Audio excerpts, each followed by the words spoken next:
क्या आपने कभी ये सोचा है कि थाईलैंड के लोगों के गले में ये रिंग्स क्यों लगी होती है और आखिर ये लोग रस्सी पर चल कैसे लेते हैं, वो भी इतनी लंबी स्टिक लेकर। और अगर गलती से भी आपने इस ऑक्टोपस को छू लिया तो समझ जाओ आपका टाइम पूरा हो चुका है। और अगर आपको रोड पर कोई स्लॉथ दिखे तो उसे गलती से भी मत छूना। और क्या होगा अगर आपका सामना एक जंगली बियर से हो जाए, ऐसी सिचुएशन में आपको क्या करना चाहिए। नमस्कार दोस्तों, आज का ये वीडियो काफी ज्यादा मजेदार होने वाला है, तो इस वीडियो को आखिर तक जरूर देखना।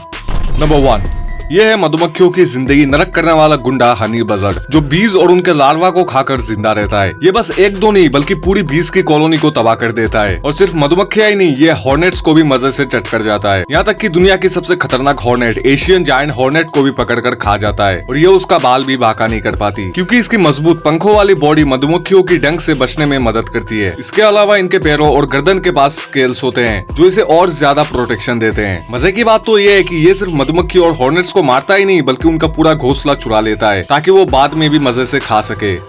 नंबर 2, थाईलैंड में कुछ ऐसे लोग भी हैं जो अपने गले में रिंग्स पहनते हैं। दरअसल इनके लिए ये रिंग्स जरूरी है, क्योंकि जिस इलाके में ये रहते हैं वहाँ के जंगल इतने खतरनाक है कि कभी भी कोई भी जंगली जानवर इन पर हमला कर सकता है। और जानवर सबसे पहले हमला करते हैं गले पर। इसी अटैक से बचने के लिए ये लोग अपनी गर्दन पर ऐसी मेटल की रिंग्स पहनते हैं। ये सुनकर पहले मुझे भी यही लगा था, लेकिन ऐसा बिल्कुल भी नहीं है। असल में थाईलैंड और म्यांमार के बॉर्डर पर रहने वाले ये कियान जनजाति अपने गर्दन पर ये पीतल की रिंग्स इसलिए पहनते हैं क्योंकि ये उनके परंपरा और सुंदरता का आदत का हिस्सा है। लंबे गले को वहाँ खूबसूरती और इज्जत का निशान माना जाता है। यह आदत बचपन से शुरू होती है और उम्र के साथ रिंग्स बढ़ती रहती है, जिसकी वजह से इनकी गर्दन भी बहुत ज्यादा लंबी हो जाती है।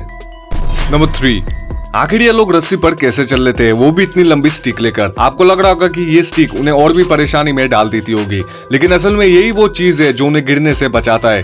देखो, इंसान तभी गिरता है जब उसके शरीर का संतुलन बिगड़ जाता है, यानी उसका सेंटर ऑफ मास पैरों से बाहर चले जाता है। और जैसे ही ऐसा होता है तो ग्रेविटी उसे नीचे खींचने लगती है और वो इंसान गिर जाता है। लेकिन जब ये रस्सी पर चलने वाले लोग एक लंबी छड़ी को पकड़ते हैं तो वो उनके वजन को चारों ओर फैला देते हैं और उनका सेंटर ऑफ मास नीचे आ जाता है। इससे गिरने के लिए शरीर को ऊपर की तरफ घूमना पड़ता है, जो कि बहुत मुश्किल है। इसके अलावा लंबी झड़ी एक और फायदा देती है, ये शरीर के घूमने के गति को धीमा कर देती है, जिससे इंसान को खुद को संभालने का ज्यादा मौका मिलता है। और यही कारण है कि जब हम बैलेंस बनाने की कोशिश करते हैं तो हम अपने हाथ फैला लेते हैं। इससे हमारा शरीर बैलेंस में रहता है और गिरने का खतरा कम हो जाता है। नंबर 4, गलती से भी अगर आपने इस ऑक्टोपस को छू लिया तो समझ जाओ आपका टाइम पूरा हो चुका है। ये है ब्लू रिंग्ड ऑक्टोपस, जिसे दुनिया का सबसे खतरनाक ऑक्टोपस माना जाता है। इसके छोटे से शरीर में इतना जहर होता है कि पूरे 26 इंसान को सीधे ऊपर पहुंचा सकता है। इसका जहर आपके लंग्स और नर्वस सिस्टम पर अटैक करता है, जिससे सांस लेना और हिलना डुलना मुश्किल हो जाता है। और इसका स्टिंग पेनलेस होता है, यानी अगर इसने आपको काट भी लिया तो आपको पता ही नहीं चलेगा और कुछ देर बाद आपका शरीर काम करना बंद कर देगा और आप बिना लिफ्ट के ऊपर पहुंच जाओगे। नंबर 5, कभी आपने सोचा है कि कुछ रेस ट्रैक्स चिपकती क्यों हैं? दरअसल ड्रैग रेसिंग ट्रैक्स पर एक खास ट्रैक्शन कंपाउंड स्प्रे किया जाता है, जिससे ट्रैक स्टिकी यानी चिपचिपा हो जाता है। इसका फायदा ये है कि टायर्स को ज्यादा ग्रिप मिलती है, जिससे कार्स बहुत तेजी से भागते हैं और व्हील्स का फिसलना कम हो जाता है। लेकिन ये सिर्फ ड्रैग रेसिंग में ही किया जाता है, क्योंकि ड्रैग रेसिंग सीधी और कम दूरी की स्प्रिंट रेस होती है, जहाँ सिर्फ सीधा और तेज भागना जरूरी होता है। लेकिन दूसरी रेसिंग में कार्स को टर्न लेना होता है, जहाँ बैलेंस, ग्रिप और कंट्रोल चाहिए होता है, इसलिए वहाँ ट्रैक को स्टिकी नहीं बनाया जाता।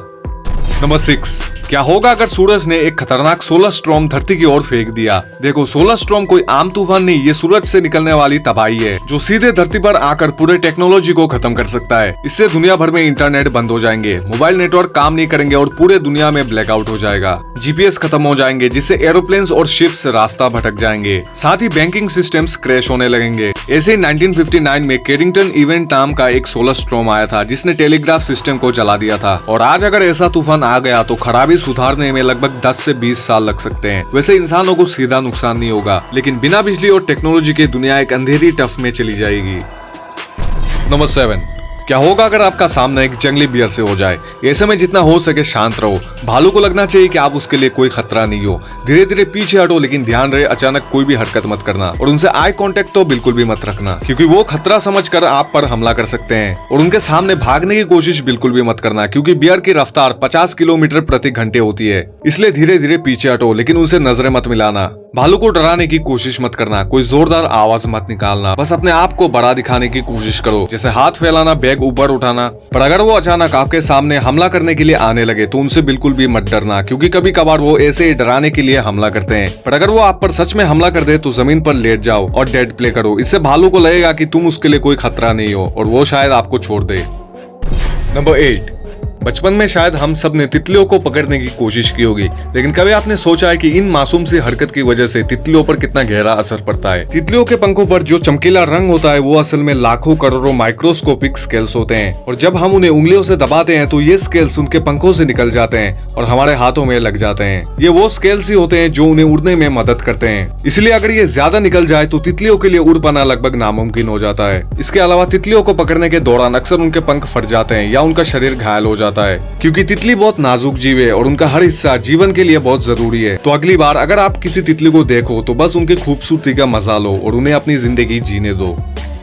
नंबर 9, अगर आपको रोड पर कोई स्लॉथ दिखे तो उसे उठाकर कभी मत ले जाना, क्योंकि इस वीडियो में जब एक आदमी स्लॉथ को सड़क पार कराने की कोशिश कर रहा होता है तो उस स्लॉथ ने अपने नोकीले और खतरनाक नाखून से उसे पंचे मार दिए, जिससे उस आदमी के हाथ में गहरे चोट आ गए। आपको पता होना चाहिए कि स्लॉथ एक जंगली जानवर है और उसे कभी भी छेड़ना या पकड़ना नहीं चाहिए। कई लोग इसे स्लो समझकर छेड़ने लगते हैं, पर नेचर ने हर जानवर को बचने का तरीका दिया है, इसलिए जितना हो सके इनसे दूर रहने की कोशिश करो।